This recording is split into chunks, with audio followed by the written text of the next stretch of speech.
ನಮಗೆ ಸ್ವಾಗತವನ್ನು ಕೋರ್ತೀನಿ. ವಿದ್ಯಾರ್ಥಿಗಳೇ, ಇವತ್ತು ಕಲಿಕಾ ಚೇತರಿಕೆಯಲ್ಲಿ 9ನೇ ತರಗತಿಯ ಸಮಾಜ ವಿಜ್ಞಾನದಲ್ಲಿ ಕಲಿಕಾ ಹಾಳೆ 45ರ ಉತ್ತರಗಳನ್ನು ತಂದಿದ್ದೀನಿ. ಅಂದರೆ ನಾವು ಇಲ್ಲಿಯವರೆಗೆ 44 ಕಲಿಕಾ ಹಾಳೆಗಳ ಉತ್ತರಗಳನ್ನು ಹಾಕಿದ್ದೀವಿ, ಕಂಪ್ಲೀಟ್ ಮಾಡಿದ್ದೀವಿ. ಹಿಂದಿನ ವಿಡಿಯೋ ನೋಡದೇ ಇದ್ದರೆ ವಿಡಿಯೋದ ಡಿಸ್ಕ್ರಿಪ್ಷನ್ ಬಾಕ್ಸ್ನಲ್ಲಿ ಒಂದು ಪ್ಲೇಲಿಸ್ಟ್ ಲಿಂಕ್ ಸಿಗ್ತದೆ. 9ನೇ ತರಗತಿ ಸಮಾಜ ವಿಜ್ಞಾನ ಕಲಿಕಾ ಹಾಳೆಗಳ ಉತ್ತರಗಳು, ಅದನ್ನು ಒತ್ತಿ ನೋಡ್ಬೋದು. ದಯಮಾಡಿ ವಿಡಿಯೋವನ್ನು ಲೈಕ್ ಮಾಡಿ ಹಾಗೂ ಶೇರ್ ಮಾಡಲು ಮರೆಯದಿರಿ. ನೀವು ಫಸ್ಟ್ ಟೈಮ್ ವಿಡಿಯೋವನ್ನು ವಾಚ್ ಮಾಡ್ತಿದ್ರೆ ನಮ್ಮ ಚಾನಲ್ಗೆ ಸಬ್ಸ್ಕ್ರೈಬ್ ಮಾಡಿ ಹಾಗೂ ಬೆಲ್ ಐಕಾನನ್ನು ಒತ್ತಿ. ಇದರಿಂದ ಮುಂಬರ್ತಕ್ಕಂಥ ವಿಡಿಯೋಗಳ ನೋಟಿಫಿಕೇಶನ್ ತಮಗೆ ಮೊದಲಿಗೆ ಸಿಗ್ತದೆ. ಸೊ ನಾವು 9th ಹಿಂದಿಯಲ್ಲಿನೂ ಕೂಡ ಕಲಿಕಾ ಹಾಳೆಗಳ ಉತ್ತರಗಳನ್ನು ಹಾಕ್ತಾಯಿದ್ದೀವಿ. ಆ ವಿಡಿಯೋಗಳನ್ನು ಸಹಿತ ತಪ್ಪದೆ ನೋಡಿ. ಹಿಂದಿ, ಸೈನ್ಸ್, SS ಈ 3 ವಿಷಯಗಳ ಕ್ವಶನ್ ಆನ್ಸರ್ಸ್ ವಿಡಿಯೋಗಳಿದ್ದಾವೆ. ಟೆಕ್ಸ್ಟ್ ಬುಕ್ನಲ್ಲಿ ನೋಟ್ಸ್ಗಳಿದ್ದಾವೆ, ಅವುಗಳನ್ನು ಸಹಿತ ಕೂಡ ತಾವುಗಳು ನೋಡ್ಬೋದು. ಸೊ ವಿದ್ಯಾರ್ಥಿಗಳೇ, ನಮ್ಮದೊಂದು ಟೆಲಿಗ್ರಾಮ್ ಗ್ರೂಪ್ ಅದ ಸ್ಟಡಿ ವಿತ್ ಪರಶುರಾಮ್ ಅಂತ. ಲಿಂಕ್ ವಿಡಿಯೋದ ಡಿಸ್ಕ್ರಿಪ್ಷನ್ ಬಾಕ್ಸ್ನಲ್ಲಿ ಹಾಕಿದ್ದೀನಿ, ಅದಕ್ಕೂ ಕೂಡ ಬಂದು ಜಾಯ್ನ್ ಆಗಿ. ಹಾಗೂ ಈ ಎಲ್ಲ ಕ್ವಶನ್ಗಳನ್ನು, ಇಲ್ಲಿರ್ತಕ್ಕಂಥ ಕಂಟೆಂಟನ್ನು ನಮ್ಮ ಬ್ಲಾಗ್ ಸ್ಪಾಟಲ್ಲಿನೂ ಕೂಡ ನೀವು ಓದ್ಬೋದು. ಅಲ್ಲಿನೂ ಕೂಡ ತಾವೇನು ಮಾಡ್ಬೋದಪ್ಪ ಅಂತಂದರೆ ಫಾಲೋವನ್ನು ಪೇಜ್ಗೆ ಮಾಡಲಿಕ್ಕೆ ಮರೆಯದಿರಿ.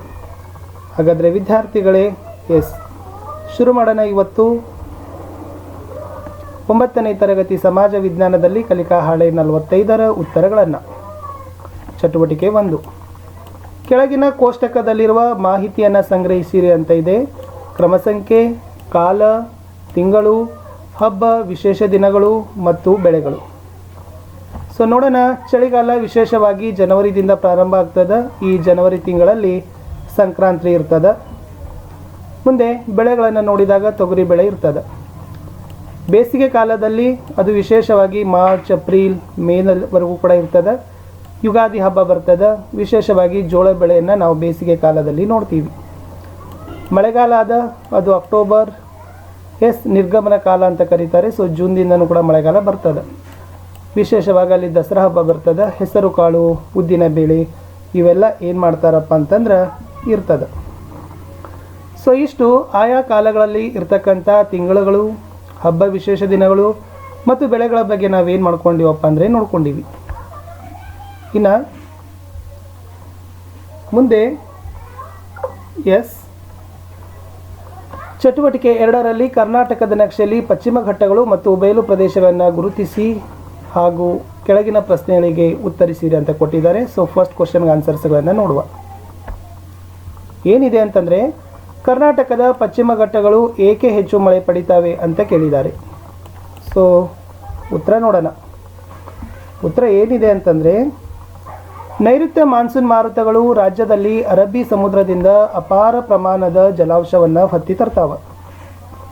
ಇವುಗಳು ಪಶ್ಚಿಮ ಘಟ್ಟಗಳಿಂದ ತಡೆಯಲ್ಪಟ್ಟಿರ್ತಕ್ಕಂಥ ಘಟ್ಟಗಳ ಪಶ್ಚಿಮ ಭಾಗದಲ್ಲಿ ಹೆಚ್ಚು ಮಳೆಯನ್ನು ಏನು ಮಾಡ್ತಾವಪ್ಪ ಅಂತಂದ್ರೆ ಸುಧಾರಿಸ್ತಾವ. ಸೊ ಅದಕ್ಕಾಗಿ ಇಲ್ಲಿ ಏನು ಕೇಳಿದ್ದಾರೆ, ಪಶ್ಚಿಮ ಘಟ್ಟಗಳು ಹೆಚ್ಚು ಮಳೆಯನ್ನು ಪಡಿತಾವೆ ಅಂತ ಏನು ಮಾಡಿದ್ದಾರೆ ಕೇಳಿದ್ದಾರೆ. ಪ್ರಶ್ನೆ 2, ಕರ್ನಾಟಕದ ಬಯಲು ಪ್ರದೇಶವು ಮಳೆ ನೆರಳಿನ ಪ್ರದೇಶ ಅಂತ ಏಕೆ ಕರೆಸಿಕೊಂಡಿದೆ. ಉತ್ತರ ಬಹಳ ಸಂಕ್ಷಿಪ್ತ ಇದೆ. ಕರ್ನಾಟಕದ ಪಶ್ಚಿಮ ಘಟ್ಟಗಳ ಪಶ್ಚಿಮ ಭಾಗ ನೈಋತ್ಯ ಮಾರುತಗಳನ್ನು ತಡೀತದ, ಹೆಚ್ಚು ಮಳೆಯನ್ನು ಸುರಿಸ್ತದ. ಆದ್ರೆ ಇದರ ಪೂರ್ವ ಭಾಗ ಅಂದರೆ ಕರ್ನಾಟಕದ ಮೈದಾನದ ಪ್ರದೇಶ ಕಡಿಮೆ ಮಳೆಯನ್ನು ಪಡೀತದ. ಅದಕ್ಕಾಗಿ ಮಳೆ ನೆರಳಿನ ಪ್ರದೇಶ ಅಂತ ಕರೀತಾರೆ. ಸೊ ಇಷ್ಟು ಈ ಕ್ವಶನಲ್ಲಿರ್ತಕ್ಕಂಥ ಆನ್ಸರ್ಸ್ಗಳು ಇತ್ತು. ಇನ್ನು ನೆಕ್ಸ್ಟ್ ಏನಿದೆಪ್ಪ ಅಂತಂದರೆ, ಚಟುವಟಿಕೆ 3ರಲ್ಲಿ ಕರ್ನಾಟಕದ ನಕ್ಷೆಯನ್ನು ನೀವು ಗಮನಿಸಬೇಕು.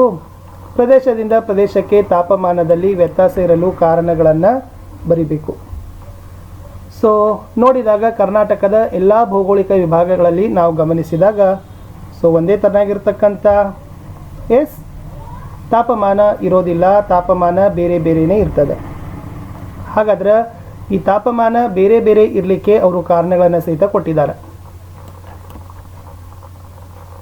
ವಿವಿಧ ಪ್ರದೇಶಗಳ ವಾಯುಮಂಡಲದ ಪ್ರಮುಖ ಅಂಶಗಳಾದ ಉಷ್ಣಾಂಶ ಹಾಗೂ ಒತ್ತಡ, ಆರ್ದ್ರತೆ, ಮಾರುತ ಇತ್ಯಾದಿಗಳು ಬೇರೆ ಬೇರೆ ರೀತಿ ಆಗಿರ್ತಾವೆ. ಒಂದು ಪ್ರದೇಶ, ಭೂಮಿಯ ಭಾಗ, ಸಮುದ್ರ ಮಟ್ಟದಿಂದ ಇರತಕ್ಕಂಥ ದೂರ, ಸಮುದ್ರ ಮಟ್ಟದಿಂದಿರ್ತಕ್ಕಂಥ ಎತ್ತರ ಮುಂತಾದ ಅಂಶಗಳ ಕಾರಣಗಳಿಂದಾಗಿ ಸೊ ವ್ಯತ್ಯಾಸ ಉಂಟಾಗ್ತದೆ ಅಂತ ನಾವೇನು ಮಾಡ್ತೀವಪ್ಪ ಅಂತಂದ್ರೆ ಹೇಳ್ತೀವಿ.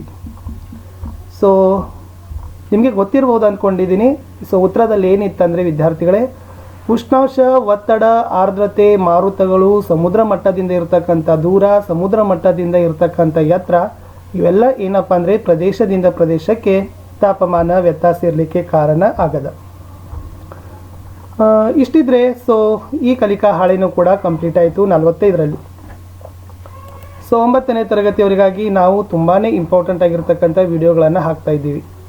ಸೊ 9th ಆಲ್ರೆಡಿ ಇಂಗ್ಲೀಷುಗಳನ್ನು ಕೂಡ ಟ್ರೈ ಮಾಡ್ತೀವಿ, ಹಿಂದಿಯಲ್ಲಿನೂ ಕೂಡ ಹಾಕಲಿಕ್ಕೆ ಕಂಪ್ಲೀಟ್ ಆಗದ. ಇನ್ನು ಲಾಸ್ಟ್ ಒಂದು ಕಲಿಕಾ ಫಲ ಮಾತ್ರನೇ ಇದೆ.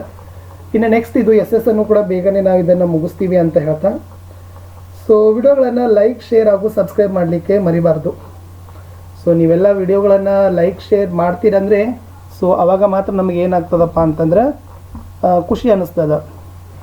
ವ್ಯೂಸ್ಗಳು ಎಲ್ಲ ಬರ್ತಾವ, ನಿಮ್ಮ ವ್ಯೂಸ್ಗಳಿಗೆ ನಾವು ಹೆಡ್ಸಪ್ ಹೇಳ್ತೀವಿ, ಥ್ಯಾಂಕ್ಸ್ ಹೇಳ್ತೀವಿ. ಬಟ್ ಎಲ್ಲೋ ನಮಗೆ ಏನಾಗ್ತದಪ್ಪ ಅಂತಂದ್ರೆ ಸಬ್ಸ್ಕ್ರೈಬ್ ಆಗಿರ್ಬೋದು, ಶೇರ್ಗಳಾಗಿರ್ಬೋದು, ಅವುಗಳು ಆಗೋದಿಲ್ಲ. ಆ ಸಬ್ಸ್ಕ್ರೈಬು ಮತ್ತು ಶೇರ್ ಆತಂದ್ರೆ ಸೊ ನಮ್ಗೆ ಏನಾಗ್ತದಪ್ಪ ಅಂದರೆ ಇನ್ನಷ್ಟು ಖುಷಿ ಆಗ್ತದೆ. ಸೊ ಆ ಕಾರಣಕ್ಕಾಗಿ ನಾವುಗಳು ಪದೇ ಪದೇ ನಿಮಗೆ ಹೇಳೋದು ಅಂತಂದರೆ ವಿಡಿಯೋಗಳನ್ನು ಲೈಕ್, ಶೇರ್ ಹಾಗೂ ಸಬ್ಸ್ಕ್ರೈಬ್ಗಳನ್ನು ಮಾಡಲಿಕ್ಕೆ ಮರಿಬಾರ್ದು. ಆಮೇಲೆ ನಾವು GKದಲ್ಲಿನೂ ಕೂಡ ಇವಾಗ ರೀಸೆಂಟಾಗಿ ಕ್ವಶನ್ ಆನ್ಸರ್ಸ್ಗಳನ್ನು ಸಹಿತ ಹಾಕಲಿಕ್ಕೆ ಪ್ರಯತ್ನವನ್ನು ಮಾಡ್ತಾಯಿದ್ದೀವಿ. ಯಾಕಂದರೆ ಎಲ್ಲ ನಾವು ಆಲ್ಮೋಸ್ಟ್ ಟೀಚರ್ಸ್ ಆಗಿರ್ಬೋದು, ಸೊ ಬೇರೆ ಬೇರೆ ರಿಕ್ರೂಟ್ಮೆಂಟ್ಗೆ ಅನುಕೂಲವಾಗ್ತಕ್ಕಂಥ ಸರಣಿಗಳನ್ನು ಹಾಕ್ತಾಯಿದ್ದೀವಿ. ಸೊ ಇವತ್ತು ನಾವೇನು ಮಾಡ್ತಾಯಿದ್ದೀವಿ ವಿಶೇಷವಾಗಿ, ಸೊ ನಿಮಗೂ ಕೂಡ ಯಾರಿಗೆ ನಮ್ಮ ಹೈಸ್ಕೂಲು ಮತ್ತು PUದವರಿಗೆ ಅನುಕೂಲವಾಗ್ತಕ್ಕಂಥ ಕ್ವಿಜ್ ಸೀರೀಸ್ಗಳನ್ನು ಸಹಿತ ಶಾರ್ಟ್ಲಿಯಾಗಿ ಸ್ಟಾರ್ಟನ್ನು ಮಾಡ್ತೀವಿ. ಅದರಿಂದ ಸೊ ಇವ್ರದ್ದು ಕೂಡ ನಮ್ಮ ಮಕ್ಕಳದ್ದು ಜನರಲ್ ನಾಲೆಜ್ ಏನಾಗ್ತದಪ್ಪ ಅಂದ್ರೆ ಹೆಚ್ಚಾಗ್ತದೆ. ಅವ್ರಿಗೂ ಕೂಡ ಕರೆಂಟ್ ಅಫೇರ್ಸ್ಗಳ ಒಂದು ಐಡಿಯಾಗಳನ್ನು ಕೂಡ ಸಿಗ್ತದೆ. ಸೊ ಟೆಕ್ಸ್ಟ್ ಜೊತೆಗೆ ಹೊರಗಡೆ ಇರ್ತಕ್ಕಂಥ ಜನರಲ್ ನಾಲೆಜ್ ಕಂಟೆಂಟ್ ಸಹಿತ ಸಿಗ್ತದ ಅಂತ ಹೇಳ್ತಾ, ಸೊ ವಿಡಿಯೋ ಇಷ್ಟಗಳನ್ನು ಆದರೆ ಲೈಕ್ಗಳನ್ನು ಮಾಡಬೇಕು. ಏನಾದರೂ ಡೌಟ್ಗಳು ಅನಿಸಿದರೆ ಕಮೆಂಟಲ್ಲಿ ಪಿನ್ಗಳನ್ನು ಮಾಡಿ. ಸೊ ಮತ್ತು ನಿಮ್ಮ ಶಾಲೆ ವಾಟ್ಸಪ್ ಆಗಿರ್ಬೋದು, ಟೆಲಿಗ್ರಾಮ್ ಗ್ರೂಪ್ಗಳಾಗಿರ್ಬೋದು, ಅಲ್ಲೆಲ್ಲವುಗಳಲ್ಲಿ ಈ ವಿಡಿಯೋಗಳ ಲಿಂಕ್ಗಳನ್ನು ನೀವೇನು ಮಾಡಬೇಕಪ್ಪ ಅಂದರೆ ಶೇರ್ಗಳನ್ನು ಮಾಡಬೇಕು. ನೀವೆಷ್ಟು ಶೇರ್ ಮಾಡ್ತೀರಿ, ನೀವೆಷ್ಟು ಲೈಕ್ಗಳನ್ನು ಮಾಡ್ತೀರಿ, ಅಷ್ಟು ನಮಗೆ ಏನಾಗ್ತದಪ್ಪ ಅಂತಂದ್ರೆ ಮೋಟಿವೇಶನ್ ಆಗ್ತದೆ. ಸೊ ಸಿಗ್ತೀನಿ ವಿದ್ಯಾರ್ಥಿಗಳೇ ಮುಂದಿನ ವಿಡಿಯೋದಲ್ಲಿ. ಅಲ್ಲಿಯವರೆಗೂ